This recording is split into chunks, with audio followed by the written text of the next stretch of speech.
Right, so we've had some deliveries today, so let's have a look at them.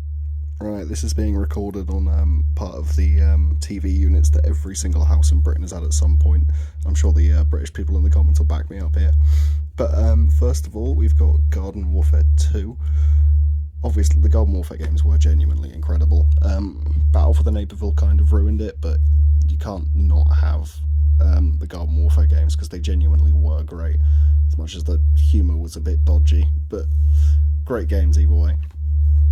We've got Assassin's Creed Rogue. I'm currently working on finishing off my Assassin's Creed collection, getting all the mainline games. I'm not too bothered about the Chronicles and stuff, but so far we've got most of the mainline Assassin's Creeds here, up to 4 on the 360, and then we've got Origins here. I've got most, if not all, of the rest of the series coming in the post, so that's most of that problem solved.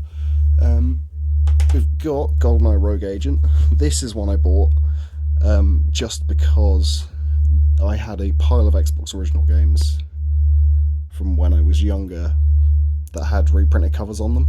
Reprinted by me when I was like 10, kind of the 10 to 12 range, that were not done properly. They kind of barely fit the covers and kind of ended up kind of cutting off about here and here.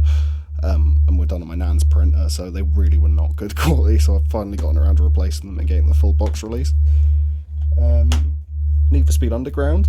There's a lot of people that were saying Need for Speed Underground is the better of the two Underground games, and Need for Speed Underground 2 is one of, if not my favourite game of all time. I love this to bits, so I knew I had to get hold of the original and give it a go. Worst case scenario, it's part of a complete collection, so I'm happy.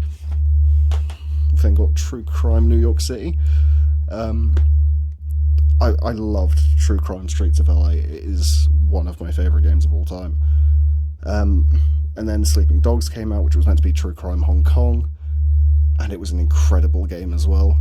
And as much as people say that True Crime New York City was either a bad game or at the very least the worst in the series, I need to make that decision for myself, and at the worst part, I want all the games. So that's now a complete collection as well of all of the True Crime games. And finally, Conker Live and Reloaded.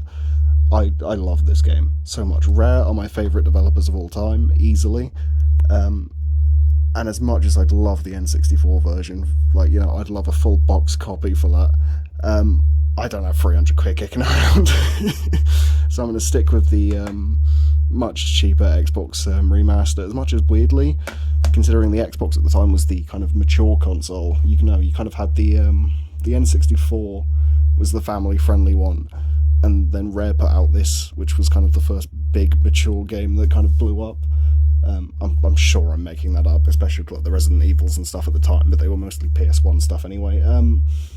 But it was kind of a big shock that Rare, the kind of family-friendly company behind Banjo-Kazooie and Donkey Kong at the time, or at least the Donkey Kong Country games, put something like this out. It was amazing, and I just love like the little details, like the fact that Dung Beetles are Scouse. That's amazing. So we've now got this, and I guess we just pray that one day we end up with the N64 version.